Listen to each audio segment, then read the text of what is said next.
We continue our journey, sailing across the vast ocean.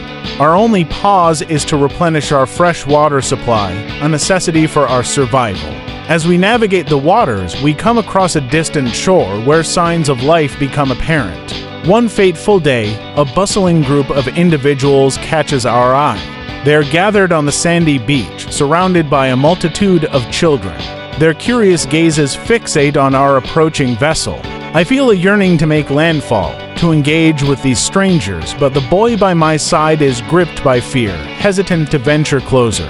To our surprise, the locals extend a gesture of goodwill, offering us provisions from their bountiful land. Two agile figures dart into the lush forest and return bearing gifts of sustenance. Reluctant to intrude on their seaside domain, we hesitate to disembark. Yet, the islanders, understanding our dilemma, place the food on the sandy shore and retreat, granting us access. With their kind gesture, our apprehension fades, replaced by gratitude. We approach the nourishment, welcomed by the islanders. Though we lack material gifts to reciprocate, our heartfelt gratitude is conveyed. Suddenly, our peaceful interaction is disrupted by the sudden appearance of two wild creatures descending from the hillside. Panic ensues as one of the animals threatens a young girl. Without hesitation, I take aim and fire, felling the aggressor. The second beast, intimidated, flees into the wilderness. The islanders are startled by the sound of the gunshot, yet relief washes over them as they witness the safety of the girl.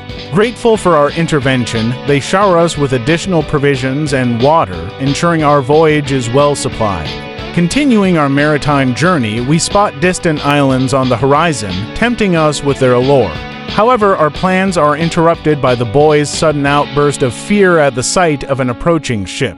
His trepidation is palpable, fearing the vessel to be a pirate's craft. Yet, upon closer inspection, I discern the ship to be of Portuguese origin. Unseen by the crew aboard, I fire a shot from our gun, catching their attention.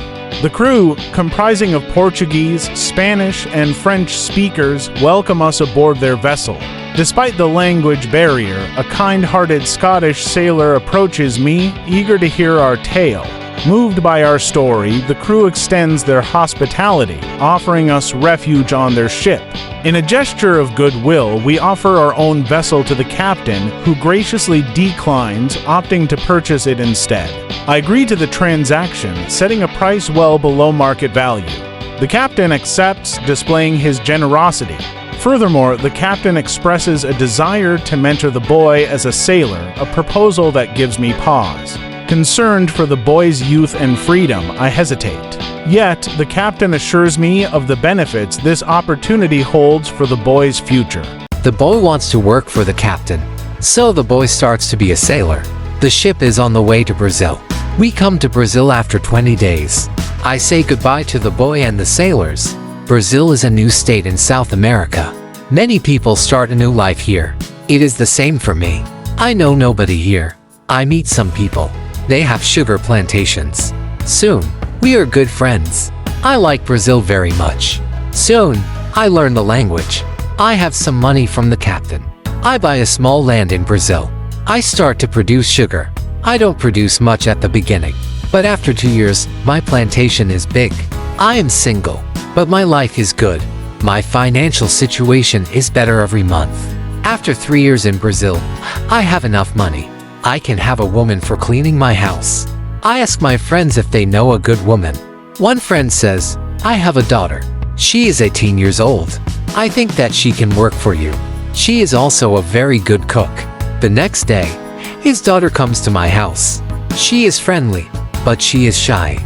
She is also a very pretty girl. We talk. I tell her what I need. The next day, she comes to my house. She cleans the dirty floor. She cleans my furniture. She comes to my house every morning on Monday and on Thursday. She works for 4 hours. She also cooks for me. She also gives food to my cat. I am always happy when I see the girl.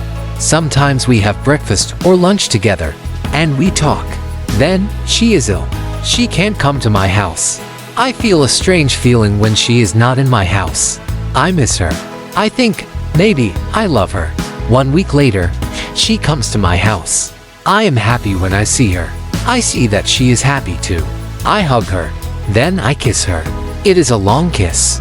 2 weeks later, I go to her father's house. I ask him if I can marry his daughter. He is quiet. I wait for his answer. Then he says, I agree. I am very happy. 2 months later, I marry the daughter of my friend. We start to plan a family. This part of my life is great. We have big plans for our family. We have big plans for our plantation. We need a bigger house. We need more money for a bigger house. I think about the business in Africa. I can make a lot of money in Africa fast. I speak about Africa with my friends very often. I tell my friends that we can make a lot of money in Africa.